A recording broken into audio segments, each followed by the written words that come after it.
Princess Anne has always been an unorthodox royal, but now she's making history in an unprecedented way, and it's all in honor of her late mother, Her Majesty the Queen. A rare royal tradition was performed Monday, September 12, 2022, following the heartbreaking death of Queen Elizabeth II. King Charles III, Princess Anne, Prince Andrew, and Prince Edward all silently followed their mother's casket through the streets of Edinburgh as it traveled by hearse from the Palace of Holyrood House to St. Giles Cathedral.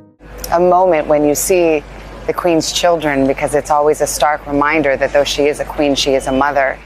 Inside the church, the Queen's coffin was placed on a wooden stand and topped with the Golden Crown of Scotland, where it remained until Tuesday, September 13th, 2022, giving the public a chance to visit and pay their respects. As the public began to file past the coffin, the Queen's children stood guard on the four sides of her coffin. Video shows they stood with their backs to the coffin and had their heads bowed, with King Charles standing at the head, dressed in a kilt. According to The Independent, this is a tradition known as the Vigil of the Princes, first held in 1936 following the passing of King George V.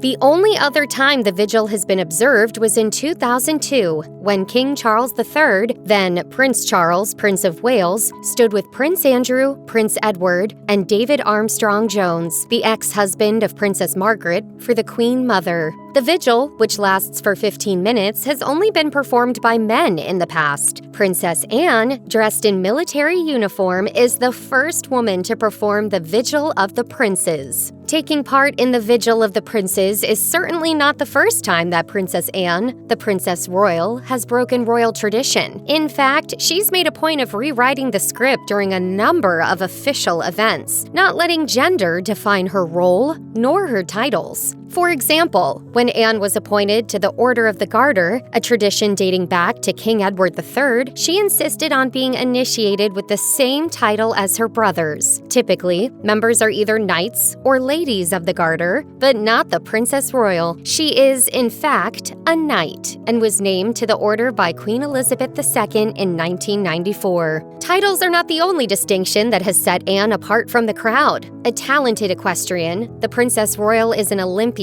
and represented Great Britain on the competition circuit back in the day. Her love of horses has profoundly impacted her life, and it was a passion she regularly shared with her late father, Prince Philip. While Princess Anne made it clear that her gender, nor royal tradition, would stop her from participating in the Vigil of the Princes, she also made a point of historically participating in the funeral honoring her late father, Prince Philip. Anne was the only woman who walked behind Philip's casket, distinguishing herself among her male royal counterparts. As CBS noted at the time, royal funerals are typically dominated by men, who are typically the only gender to walk behind the casket. But as Anne demonstrated, some royal traditions are meant to be broken, and she joined the men of her family while adorned with her military honors. Of her father, Anne remarked amid his passing, "You know it's going to happen, but you are never really ready. My father has been my teacher, my supporter, and my critic, but mostly it is his example of a life well lived and service freely given that I most wanted to emulate." As she does just that, Anne has been known for her unwavering support of the crown, and according to a poll from YouGov, holds one of the highest approval ratings out of all the royals.